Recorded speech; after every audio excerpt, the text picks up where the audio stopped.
Imagine you are standing at your front door right now. Just like hand resting on the doorknob. Exactly. Your hand is on the cold metal of the doorknob. You are just about to step out and start your day, heading to work, running errands, whatever your routine is. Right.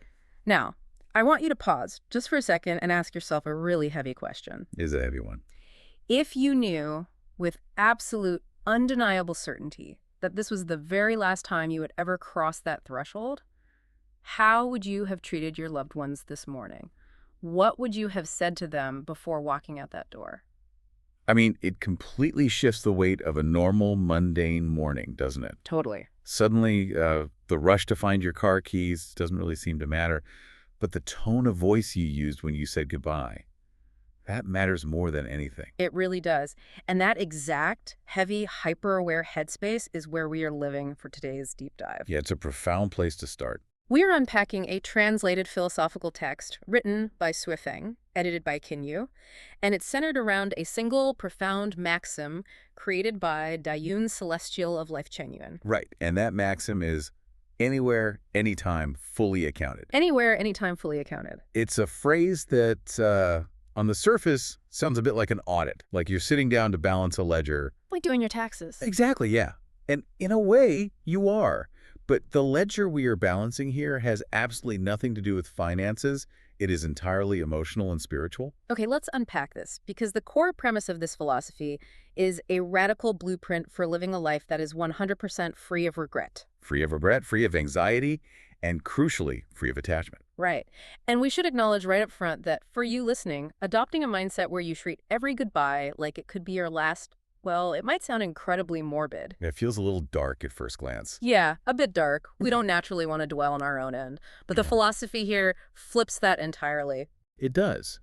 It's not about obsessing over death or living in a state of, like, continuous mourning. No, not at all. It's actually about unlocking a very specific, pure kind of joy in the present moment by removing the underlying anxiety of things left undone.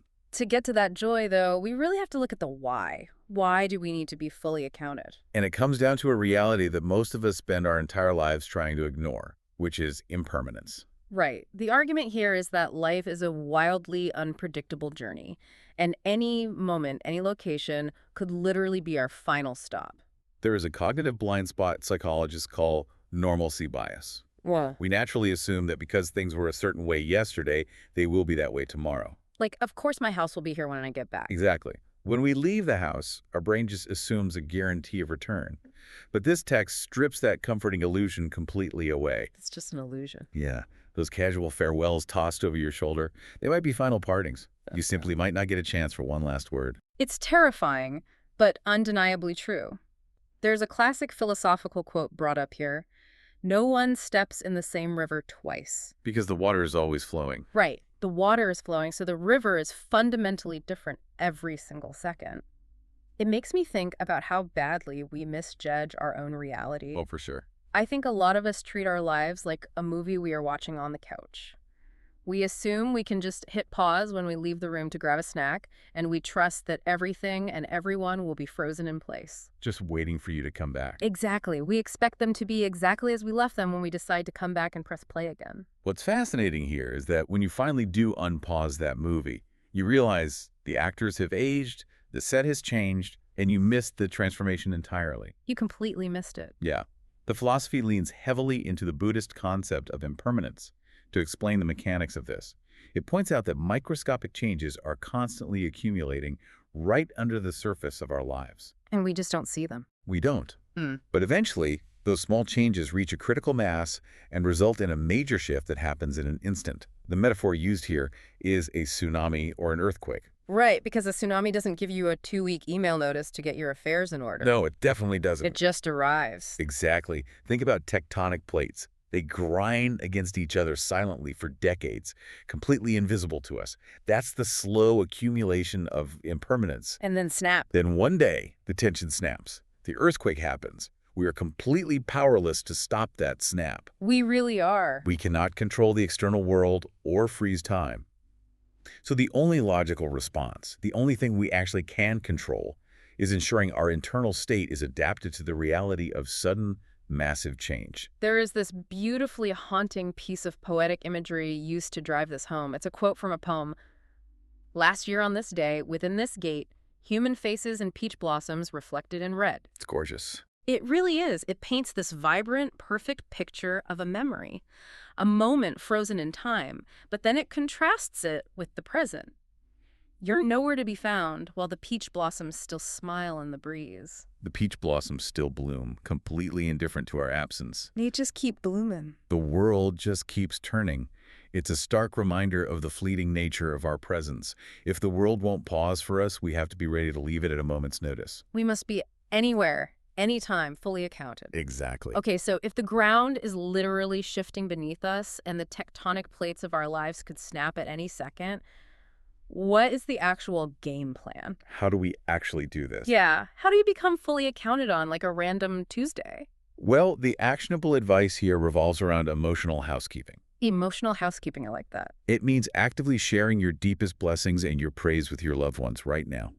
It means performing small acts of kindness for the people around you right now. Today, not tomorrow. Exactly. It's about living with an entirely clear conscience, so that if the next instant takes you from this world, you have no unfinished interpersonal business. I hear that, and I hear fully accounted, and I immediately picture a tragic farewell tour. A farewell tour, right? I have a feeling some of you listening might be thinking the exact same thing. Am I supposed to be weeping and hugging my barista every morning like I'm boarding the Titanic? Please don't do that to your barista. Right, because walking around treating everyone like they are about to die sounds exhausting, not joyful. That is a completely fair pushback, Yeah. but it misinterprets the mechanism of what's happening here. Yeah. This isn't a state of sorrow. It's an optimization of your energy. Optimization. Yeah. Think of your brain and your emotional capacity like a smartphone. Okay. Every unspoken apology, every lingering resentment, every time you felt gratitude but didn't express it, those are all apps running in the background. Oh, wow. Just silently draining the battery. Precisely. You might not be actively thinking about the grudge you hold against your sibling, but your body is still carrying the tension of it. That is so true. It's draining your battery. Yeah. If you were operating at 10% capacity by noon, it's because of those emotional debts. So you close the apps. When you finally clear them, when you close those background apps, you get all that energy back. That's why the text describes this as an excellent path for self-improvement. You literally get your battery life back. Yes. When you are fully accounted, your mind and body aren't weighed down. The text says they resonate in pure joy, aligned with the celestial beings. You feel lighter because you literally dropped the baggage. There is a strong warning here, though, about the threshold of life and death. Right. The idea is that many people only realize they have all these background apps running when their battery is at 1%, like when they're in their final days. When it's too late. Exactly. Realizing your mistakes when you are utterly powerless to fix them is useless. It just breeds despair. Which is why the mandate is to act today. There's a great line in the source. The present moment is real. Don't sacrifice today for dreams of tomorrow. Don't wait. Doing the right thing right now is the only way to actually enjoy the present. If you don't owe anyone an apology, you are incredibly light. You are free. So what does this all mean? We clear out our interpersonal baggage. We say the things that need to be said. But the philosophy doesn't stop there, does it? No, it goes a step further. It turns its focus onto our literal baggage, our stuff, because you Right. can't be ready to depart if you are dragging around 50 suitcases of physical belongings. If we connect this to the bigger picture, the perspective on ownership here is quite radical. It argues that Earth is not our permanent home. Just a temporary stop. We're only here temporarily by fate. Let me pause you there because I noticed something really specific in the source material. When it talks about our temporary stay, it capitalizes the word life. Ah, yes. It says Earth is not LIFE's permanent home. Why the all caps? What is the difference between lowercase life and capitalized life? That capitalization is crucial to the mechanics of this philosophy. Lowercase life is your biology. Okay, your physical body. Exactly. Uh-huh. It's your biography, your job title, your physical body, and the timeline from your birth to your death on Earth. Got it. Capitalized life, on the other hand, refers to your non-material structure, the eternal energetic core of who you are. The text also refers to this as the spirit light of our awareness. The spirit light. So lowercase life is the rental car, and capitalized life is the driver. That's a brilliant way to frame it. The rental car and the driver. It makes sense. It does. And the illusion of ownership, the act of looking at a physical object and saying, this is mine, is the ultimate source of suffering because you are confusing the rental car with the driver. You think the car is you. Yes. You think your possessions give you security, but psychologically, ownership only breeds the fear of loss. The moment you declare something yours, you become terrified of losing it. It makes perfect sense. Think about how we tie our entire identity to these physical anchors. We base our self-worth on the square footage of our house or like the brand of the clothes in our closet. A temporary thing. We hoard things. We have a cabinet full of expensive dishes that we never use because we are saving them for a special occasion that never actually arise. We anchor our capitalized life to a lowercase world. And breaking that anchor is what this philosophy identifies as aligning with the wisdom of prajna and the Bodhi path. The Bodhi path. Now, those are dense terms from Buddhist philosophy, but if we break them down, prajna essentially means the direct, unmediated insight into the true nature of reality. Okay. It is recognizing that everything is temporary and interconnected, and therefore clinging to anything is fundamentally irrational. It's like the operating system of pure detachment. Yes. And the result of installing that operating system is a kind of dramatic invulnerability. The text makes some intense claims here. Very intense claims. It says that if you achieve this inner freedom, you wouldn't fear the collapse of the sky and earth.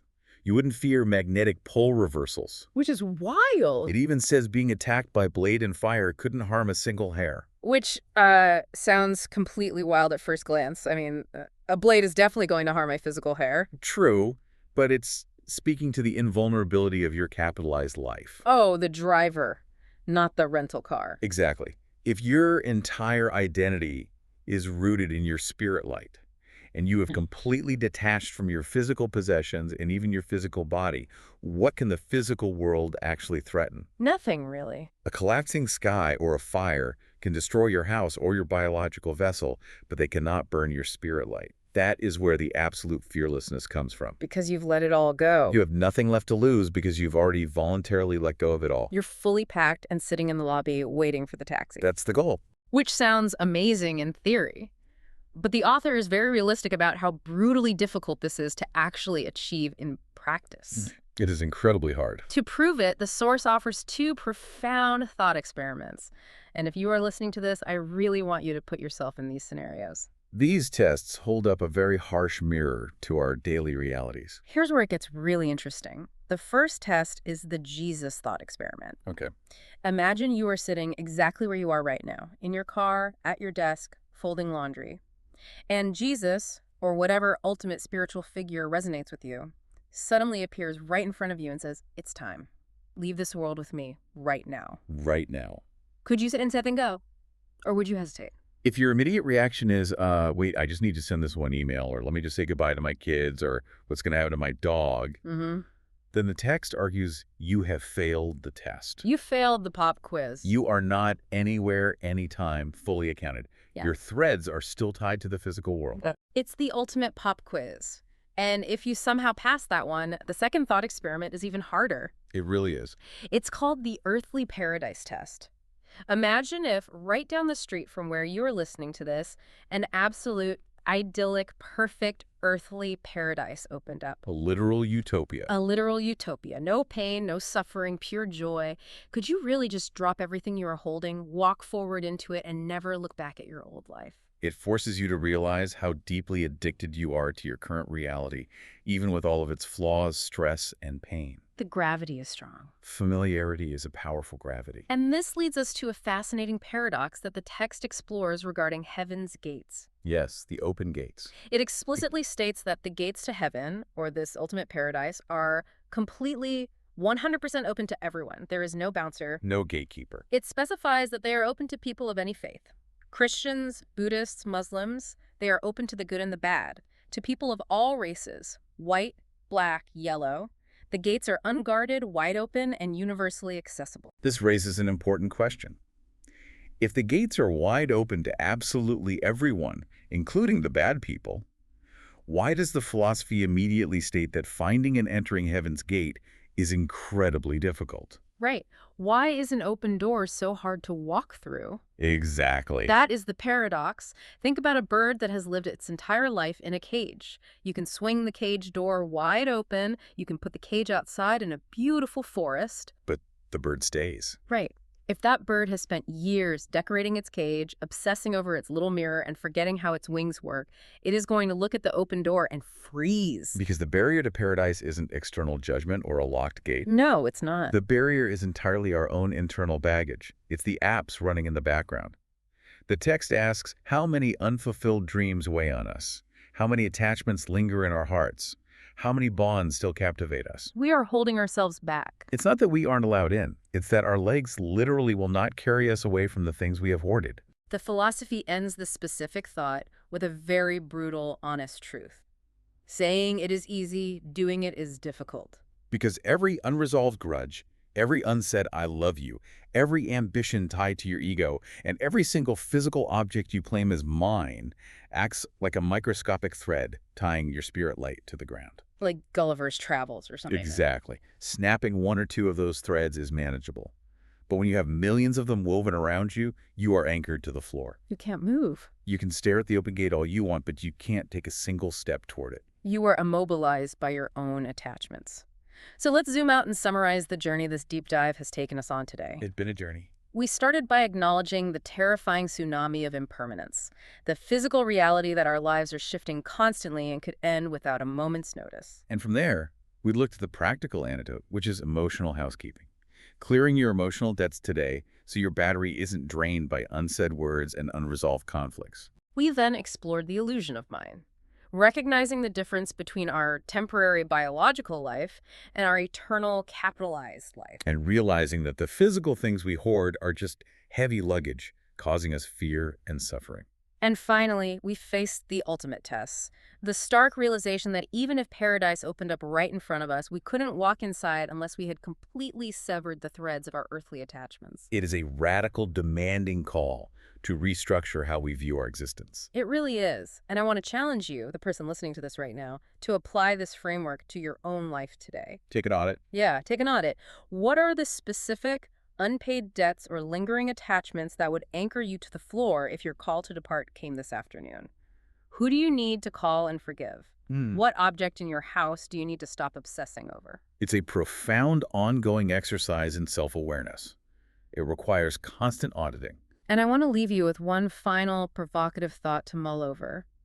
Throughout this entire conversation, we've been framing this concept of being fully accounted as the perfect way to prepare for death or departure from this world. Right. Getting ready to leave. The text itself notes that Earth is just a temporary stop, and that this mindset prepares our spirit light to embrace new journeys and new experiences ahead. It's about making sure your bags are packed for whatever comes after the physical body fails. But think about it from this angle. If your core life is just a continuous, eternal journey, does living completely unattached and free of regret actually make you infinitely better at living right here, right now? Oh, that's interesting. We usually think of detachment as checking out of life. But by constantly preparing to leave, by clearing out all your background apps and emotional baggage, are you, ironically, finally able to be 100% fully present? That might be the ultimate hidden twist of this entire philosophy. By completely making peace with your departure, you finally truly arrive in the present moment. Let that thought sit with you today. Think back to that image from the very beginning.